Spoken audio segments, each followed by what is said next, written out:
Wallace, new revelations about a meeting between Trump family members and Russian operatives shake Washington, just as the Senate gets ready for a make or break vote on health care.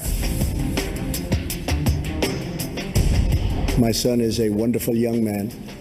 He took a meeting with a Russian lawyer. Most people would have taken that meeting. There's just an arrogance, a disregard for what is ethical. We'll discuss how Donald Jr.'s meeting affects a potential case against the president with Jay Sekulow, a member of the Trump legal team. Then Republicans make changes to their health care bill, but some in the party say it's still not enough. I can't vote for something that doesn't repeal Obamacare and doesn't fix it. We'll ask Senator Rand Paul, one of the biggest critics of the bill, what more needs to be done to finally replace Obamacare. Plus, Senate Republicans put off a vote this week as one of their own deals with his own health issue. We'll ask our Sunday panel what happens if the GOP fails to keep a major promise. All right now on Fox News Sunday. And hello again from Fox News in Washington. First, some breaking news. Senate Majority Leader Mitch McConnell has put off that big health care vote this week while Senator John McCain recovers from surgery to remove a blood clot from above his left eye. We'll have much more on the effort to repeal and replace Obamacare a little later. First, our top story. For months, Donald Trump and his team have tried to put questions about links to Russian interference in the election behind them. But that is now much tougher, with a stream of revelations about a meeting Donald Trump Jr. and other campaign officials held with Russian operatives last summer, expecting to get damaging information about Hillary Clinton. How does this affect the credibility of the Trump White House? And what does it mean for at least 4 investigations into possible collusion? Joining me now is Jay Sekulow, a member of the president's legal team. Jay, since the story first broke about possible links between the Trump campaign and Russia, the president and his team have repeatedly dismissed this as a hoax and fake news. Here are a few examples.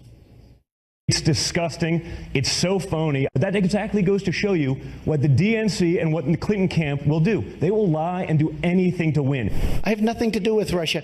And even for anything, what do I have to do with Russia? Was there any contact in any way between Trump or his associates and the Kremlin or cutouts they had? Of course not.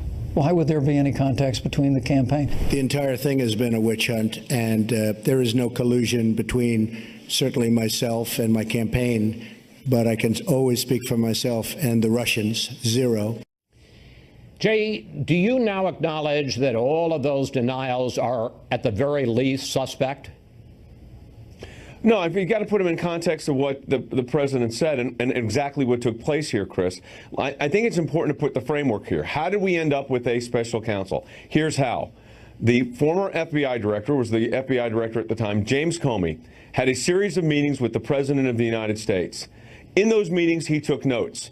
He put them on his government computer, put them in his government desk, and when he was terminated from position, which he would acknowledge that the President had the authority to do, he gave them to a friend of his to leak to the press. So conversations he had with the President of the United States, he gives to a friend. Hold on a second, Chris. I'm aware of the history, but this doesn't have anything to do with my question, which is whether or not there were contacts. It has everything. Yeah. Can you answer the question? I'm going to answer your question. Does this? I am, and you're going to let me answer it. So I'm going to finish what I was saying. It depends how long we're going to take to get there. Not long, Chris. He leaked the information for one purpose and one purpose only to his friend, and he said to get a special counsel, and a special counsel is appointed. So the entire premise upon which this entire investigation has been based was based on illegally leaked information, including conversations with the President of the United States. And today it's announced that James Comey has signed a book deal where he's going to discuss all this. So you tell me, you think that's okay? I'm not asking you about any of that. I'm asking you yes, about... Yes, you did. You said, do I think... Wait a minute, Jay. You said, let me let you finish. Now let me finish. The question I'm asking you is very simple. The president, his vice president, his son repeatedly denied any contacts with the Russians. Given what we've learned this week about the contact between a number of top campaign officials, including the president's son, are all those denials that it's just fake news and a hoax, are those suspect? I just answered the question on why the president's statements have been clear on what this was involving in his view, and I gave you just now the analysis on how, in fact, this investigation started. And which is not a question I asked, but let's go, if we can, to Chris, let's not go through that again. It was the question you had. No, it wasn't. The question I asked you, Jay, is whether or not the denials are suspect. I didn't ask you about James Comey. I do not think the denials are suspect. I do not think the denial by the President of the United States is suspect at all. Here is the email exchange in June of 2016 between Don Jr., setting up the meeting between Don Jr. and the Russians. Rob Goldstone writes, the Crown Prosecutor of Russia met with his father, Aras, this morning, and in their meeting offered to provide the Trump campaign with some official documents and information that would incriminate Hillary and her dealings with Russia and would be very useful to your father.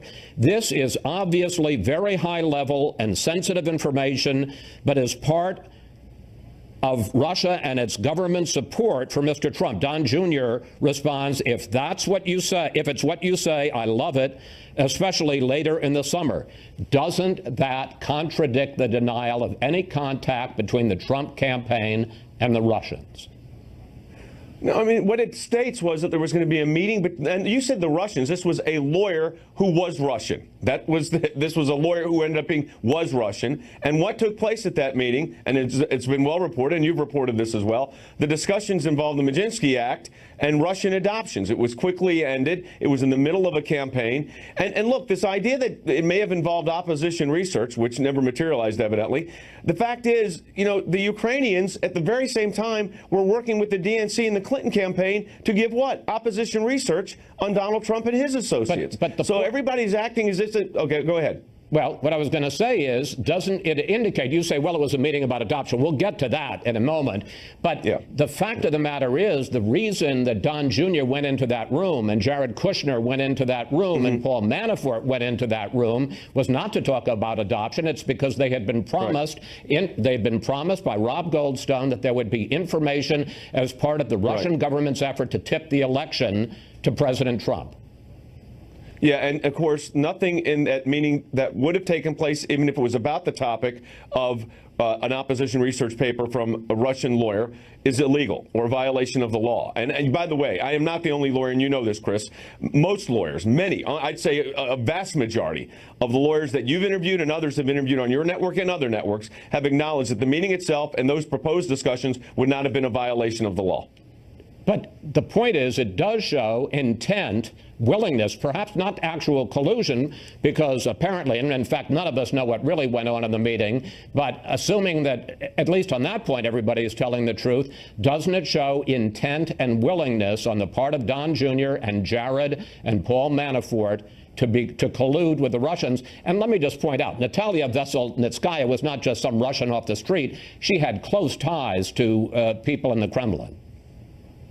Well, number one, if the discussion was going to be about, if it was going to be about Russian opposition research that a Russian lawyer had, the fact is, those goes on. You know that goes on in campaigns all the time. Opposition research is a big part of campaigning. It doesn't go on with the Russians all the time, Jay.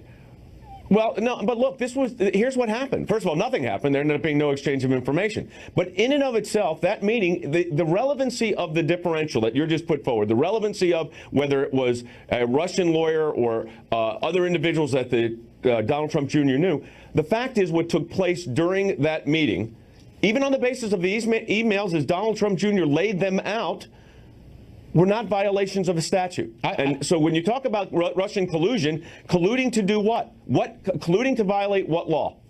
Well, let's talk about the legality of the meeting. The U.S. Code, and let's put it up, bars a foreign national from giving money or, quote, thing of value in connection with an election, and it bars anyone from soliciting such assistance. Wasn't the Trump campaign, in agreeing to that meeting, not talking about what happened, but what they thought when they went into that meeting, wasn't it soliciting something of value, which was the Kremlin, as they believed it, the Kremlin's effort to tip the election to Donald Trump? Well, number one, they didn't solicit the meeting, and you know that by reviewing the emails. But they agreed to it, and they asked for it. They agreed to it, and in fact, Donald Trump said, I love it, and he agreed to the meeting on the 25th floor of Trump Tower. the opposition research, if it would have materialized, is not a thing of value. There's never been a case that has said that opposition research is a thing of value. And by the way, there's been FEC lawyers, Federal Election Commission lawyers, that have talked about that as well. So I think, Chris, you don't conflate. I don't think it's appropriate to conflate the exact transaction as it was laid out in those emails, which was not a solicitation by the Trump campaign to get information, was an offer of opposition research. Compare that to what took place with the Ukrainians and the DNC, where they were working in collusion with each other, or when the DNC was leaking to one of the other networks the questions that they were going to ask during the debates. So everyone's acting as if there's this massive collusion statute that only applies here. The fact is there is no collusion statute. Well, period. I mean, there are a couple of points here, and one of them is that you seem to be sliding over the fact that this wasn't CNN that was giving questions to Hillary Clinton. This was, according to the offer that was being made by Rob Goldstone, this was the Kremlin, a hostile power, offering information. Christopher Wray, the president's own FBI director nominee, saw it this way. Take a look.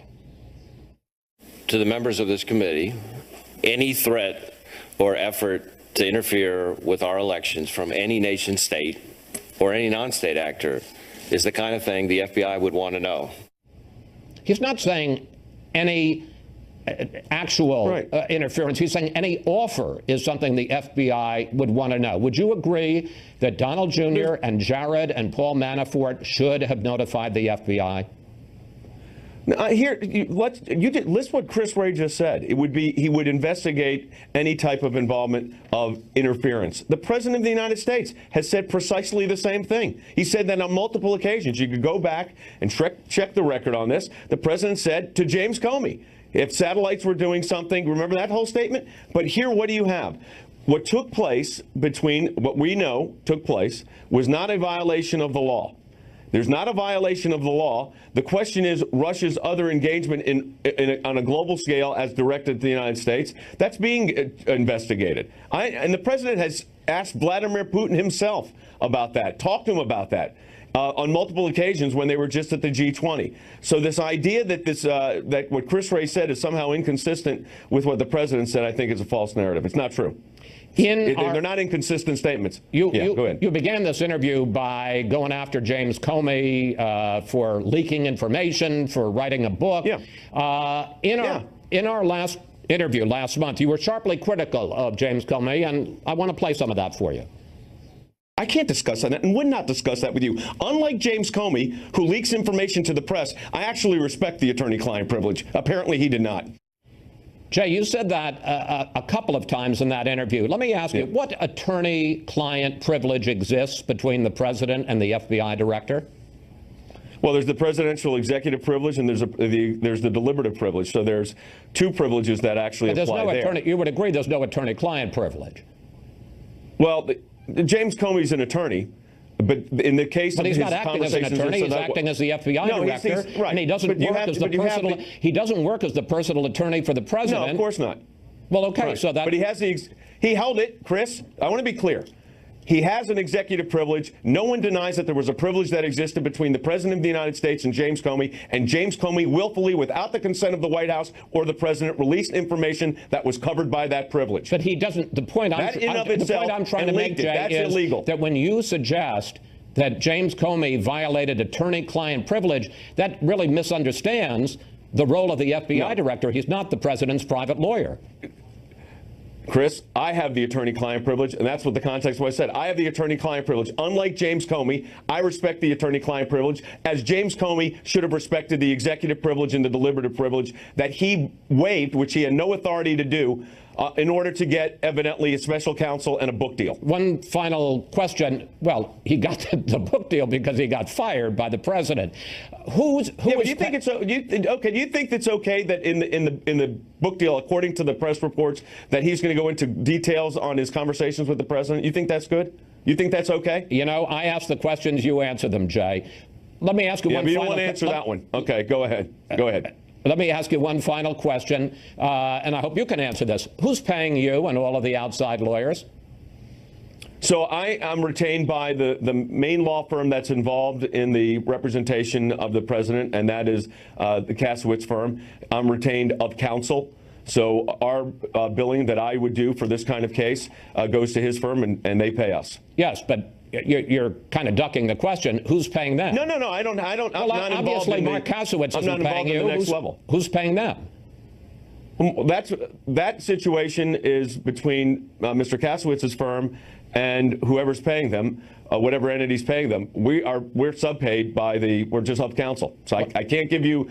I'm not in privity of contract, as we say in the law, with the person that's paying or the organization that's paying the bills to the Kasowitz firm. Do you know if President Trump is personally paying for his private legal defense? Because the reason I ask is there's talk that the campaign committee is paying. There's talk about an effort to have the RNC pay. So this is an issue. Yeah, but that's none of those would be illegal or outside the norm. I mean, that happens in these cases. I'm just trying I can't answer your question because I don't know. Yeah, well, I'm not in privity of contract, as we say, with the party that's responsible for the actual payment of the bill. I'm just of counsel to the Kasowitz firm for the purposes of this case. Well, Jay, I think it went better than last time, and we're going to still keep trying to get this. Look, I don't mind a good joust. A good joust is all right, even early in the morning. Jay, thank you. Thanks for your time this Sunday. Thanks, Chris. Appreciate it. Up next, we'll bring in our Sunday group to discuss whether the Don Jr. meeting is more fake news or the first hard evidence. This is a real scandal. I'm more than happy to be transparent about it, and I'm more than happy to cooperate with everyone. So as far as you know, as far as this incident is concerned, this is all of it. This is everything. This is everything. Donald Trump Jr. telling Sean Hannity he had disclosed the full story about his meeting with a Russian lawyer. That was 3 days before we learned there was someone else in the room with reported links to Soviet intelligence.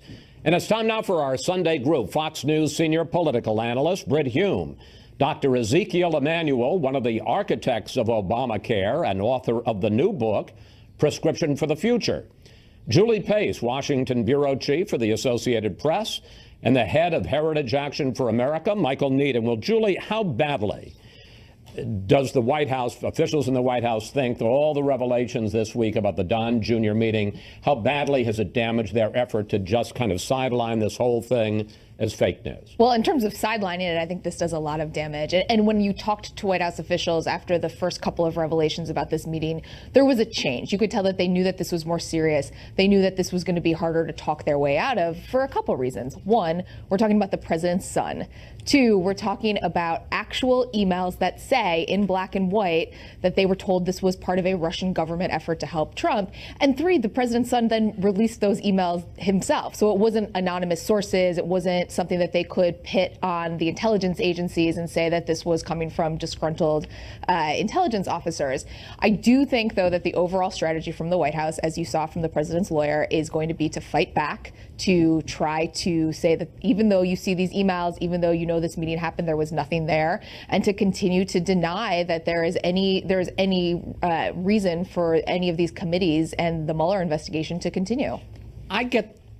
I have an understanding that there really is a lot of disarray inside the White House, that the legal teams, particularly the legal team for Don Jr. and the legal team for Jared, are at cross purposes as to how to handle this, that nobody in the White House feels that they can coordinate, because if they do and talk to the outside lawyers, they're going to end up being called to testify before the committee. And I also understand that there is growing concern about the kind of dual role of Jared and Ivanka. Are they top officials? Are they family? Are they, and particularly in Jared's case, potential subjects of an investigation? This becomes very, very hard for a White House to manage. This is really complicated internally because you have people who have interests that are starting to diverge, who are all working in the White House or are related to the president. And they have their own legal teams. And these legal teams are looking out for their client. And if your client is Jared Kushner, that is your top priority, not the president of the United States, despite the fact that Jared Kushner is married to the president's daughter. Don Jr., he's going to have a legal team that is going to be focused on his interests. And frankly, a lot of the people in the White House think that the president's legal team has not been doing the president a great service at this point. Here's how President Trump defended the Donald Jr. meeting this week. It's called opposition research, or even research into your opponent. I've had many people. I have only been in politics for 2 years. But I've had many people call up, oh, gee, we have information on this factor or this person or, frankly, Hillary. That's very standard in politics.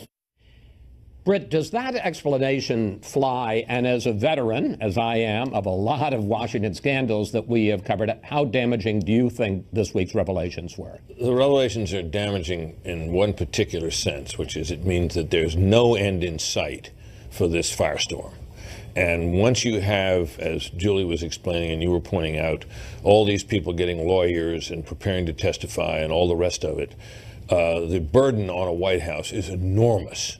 There was already a burden on this White House to fight these allegations. Whether they add up to anything illegal is a separate matter from what I'm talking about. I'm talking about the political consequence of this, which is very serious because it means that this is the atmosphere in which this administration and this White House is going to have to operate going forward. And then it begins to matter, Chris, about how well staffed the White House is, how well staffed the administration is, and all the rest of it. An administration and a White House can become paralyzed by this kind of thing. And that, among other things, is one of the dangers faced here. And the explanation that the president gives there just isn't sufficient. Chris, it is worth noting that this isn't the first time Russia has tried to influence American elections. It goes back at least to the 1960s, and we've had multiple cases where they've tried to actually influence. The Kennedy versus Nixon, Al Gore versus Bush, and every time they've approached some other candidates, they've spurned it or turned it over to the FBI. So the notion that the president says this is opposition research and everyone does it, it's not true. People do have standards. There are rules of engagement, and getting a foreign government to try to give you dirty information is something that the American political system hitherto has not permitted. So that notion is wrong. I'd say let me just pick up on that one point. We'll get back to you in a second with Michael, because I think it's fair to say you have been generally supportive of President Trump. But doesn't this set of emails and the fact that this meeting, and here were the people that were in the meeting, Don Jr., Jared Kushner, then campaign chairman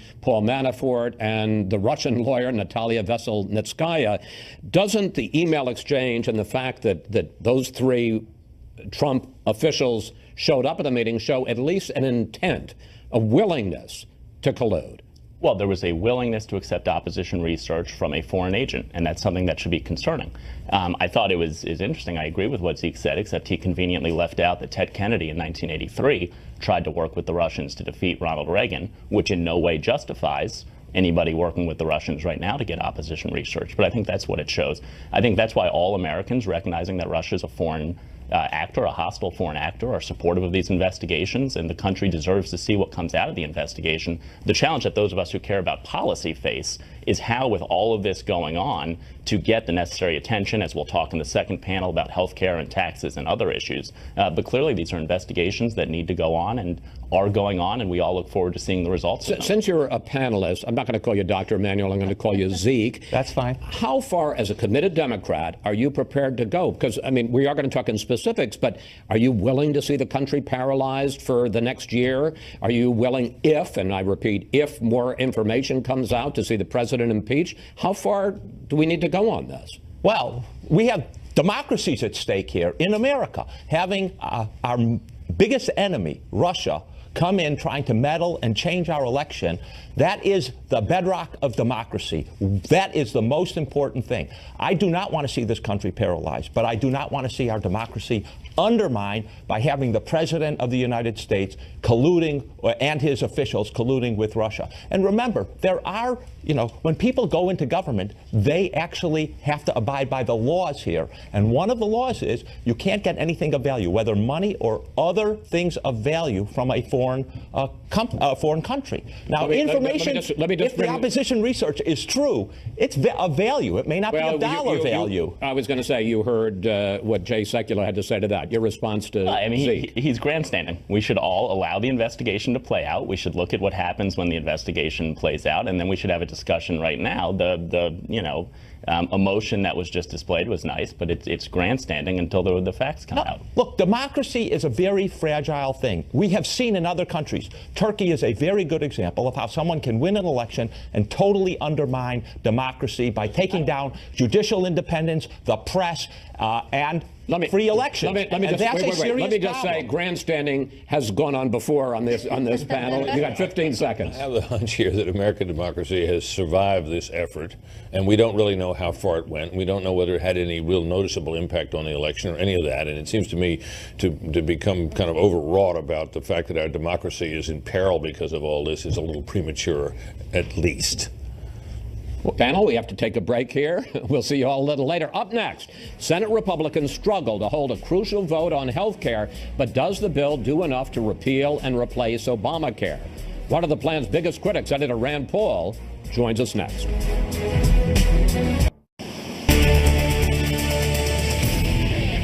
A look outside the Beltway at Trump National Golf Club in Bedminster, New Jersey, where the world's top female golfers are competing in today's final round of the U.S. Women's Open. Well, last night, Senate Majority Leader Mitch McConnell put off consideration of health care legislation this week after it was announced that Senator John McCain had surgery to remove a blood clot from above his left eye. Republicans are struggling to pass a revised bill, which some say still doesn't go far enough to repeal and replace Obamacare.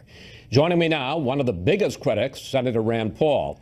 Senator, let's start with the bottom line. Whenever it comes up, whenever Senator McCain is in good health and comes back, does Senate Majority Leader McConnell have the votes to pass this revised bill? You know, I don't think right now he does. And the real problem we have is, you know, we won 4 elections on repealing Obamacare, but this bill keeps most of the Obamacare taxes, keeps most of the regulations, keeps most of the subsidies, and creates something that Republicans have never been for, and that's a giant insurance bailout super fund. That's not a Republican idea, to give taxpayer money to a private industry that already makes $15 billion in profit. So if this bill does not pass, what happens? Well, you know what I've suggested to the president, and I talked to the president again, you know, when he was in Paris just this last weekend, or I guess on Friday. And I've told him, I think we can still, if this comes to an impasse, I think if the president jumps into the fray and says, look, guys, you promised to repeal it. Let's just repeal what we can agree to.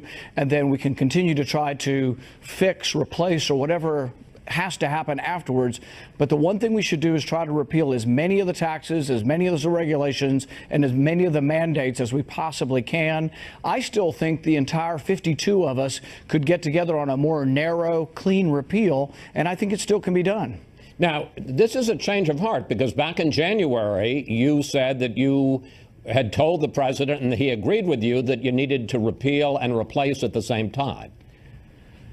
Well, you know, it's interesting that it's not. I'm still for replace. It's just my definition of replace is a lot different than some of the big government Republicans. My idea always was to replace it with freedom, legalize choice, legalize inexpensive insurance, allow people to join associations to buy their insurance. I'm still for all of those. And I think those that could actually be part of clean repeal.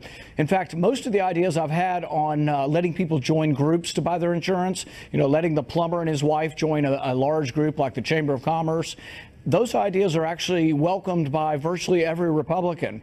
That passed in the House of Representatives unanimously. Here's what President Trump says in his weekly address this weekend about the merits of the current new revised bill. The Senate health care bill stops the Obamacare disaster, expands choice, and drives down costs. Is the president wrong, Senator? You know, I would caution about overselling what's going to happen. I've been involved with health care for 20 years as a physician. It was in terrible shape before Obamacare. It got worse under Obamacare. And I predict that the fundamental flaw of Obamacare will remain with the Republican plan. And this is a big reason why I can't support it.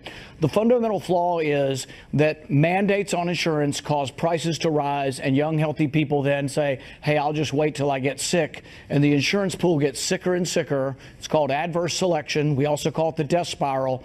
The Republican plan admits that it will continue. They just say, hey, guys, we're going to subsidize it. We're going to dump billions of dollars into the insurance companies and say, please charge less and try to counteract the death spiral. But the Republican plan doesn't fix the death spiral of Obamacare. It simply subsidizes it. Yeah, I understand. And I think everybody would agree that this bill does not repeal Obamacare, does not fix all of the problems with it. But here is why conservatives say it is still worth supporting. It is, they contend, the most significant Medicaid reform ever. It turns an open-ended entitlement into a block grant for states. Compared to current law, it cuts Medicaid spending $772 billion by 2026. Are you willing, Senator, to see all of that go down the drain? I think that some of the Medicaid reform is probably good. Slowing down the rate of growth is what they do to Medicaid. They don't actually cut, so I think that's the wrong term to use. But they do slow down the rate of growth. A lot of the slowdown rate of growth doesn't kick in until years 7, 8, 9, and 10. And I've seen the way things work in Washington. And the sad thing is we do these 10-year plans. They kind of remind me of the Soviet 5-year agricultural plans. They're kind of a fiction. We do the things in the first 2 or 3, 4 or 5 years. And then by the time we get to 7 or 8 or year 9, there's a new Congress, maybe there's Democrats, and then the whole Medicaid reform goes out the window. But the bottom line is I'm not willing to trade Medicaid reform for an insurance company bailout, an insurance company entitlement. They call it a temporary stabilization fund of nearly $200 billion. It's never going away because they do not fix the death spiral of Obamacare. The death spiral of Obamacare will remain with the Republican plan, and that's why I just can't support it as it's written. Now, you say that given the balance of power and the way the votes are lining up, that you'd like to see a straight repeal at this point and then try to fix it later. Your Republican colleagues say, one, there are not 51 votes for a straight repeal, and two, if you do that, and then you, as you say, try to fix it later, then, because it's not going to be part of budget reconciliation, you're going to need 60 votes, you're going to have to work with Democrats, and you're going to end up with a lot of stuff that's even more liberal. Well, there is a way we can do it. We do a more narrow, cleaner repeal, but we can also, at the same time, put forward a bill that has some of the big ticket spending items that conservatives object to. I will vote against that, but there are many bills that all the Democrats always vote for. If it has government spending on it, Democrats vote for it. So there's a chance we could take the things that I object to on the repeal bill that aren't repeal, that are big government spending, put them on a bill that Democrats typically vote for. One is called S-CHIP. It's a reaffirmation of like Medicaid for children. It'll be a big spending bill. And if they want to spend billions on bailing out the insurance company, they could do that with Democrats, because in all likelihood, Democrats will vote for that. Conservatives will vote against an insurance bailout. But we'd have a clean repeal, and then we'd have a spending bill. And they could actually be advanced simultaneously, really on the same day. Moderates would get what they want, which is more debt for the country, more spending. Conservatives will get what we want, a clean repeal, which is really the only thing we promised in the election, and we promised it over and over again. So it kind of annoys me that Republicans are going back on their word to repeal Obamacare. Let's do a lightning round. Quick questions, quick answers, because there are a number of ideas, as it looks like the Senate Republicans may be deadlocked on what can be done to try to break the logjam. First of all, Ted Cruz has gotten a measure put into the bill that says that insurers can put out skinnier, what they call skinnier, cheaper plans, fewer benefits for healthy people, as long as they put out at least one plan that has all of the health benefits required by Obamacare. What's wrong with that? I'm for more choice, so in general, I've been supportive of the Cruz Amendment. However, the Cruz Amendment will still be in the context of having the fundamental flaw of Obamacare, which are all these mandates. So adverse selection will continue even with the Cruz Amendment, and some have argued it will be made worse. Cruz himself says, oh, you know what, we're going to have to increase government subsidies to insurance companies to stabilize prices. Well, that's just not a very Republican idea to have taxpayer money going to a private industry. The insurance companies make $15 billion a year. So I'm generally for the idea of the amendment because it gives more freedom.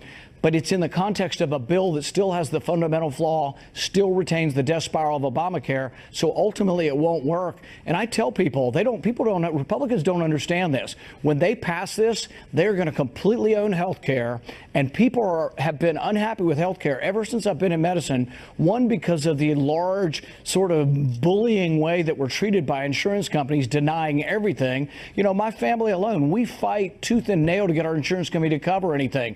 I'm like the rest rest of America. We're frustrated with insurance companies charging us through the roof and then not paying for the stuff that we need when we go to the doctor. Senator, let me just explain again. The idea of the lightning round is quick questions and quick answers. So let me ask you one other quick one, which was that Senators Cassidy and Graham are now saying go the federalism route and let each state decide what they want. Here it is. We're going to take that $500 billion and through some kind of formula, give it to the states and say the following. If you want to repair Obamacare, you can repair it. If you want to replace it, you can replace it. Briefly, what's wrong with that?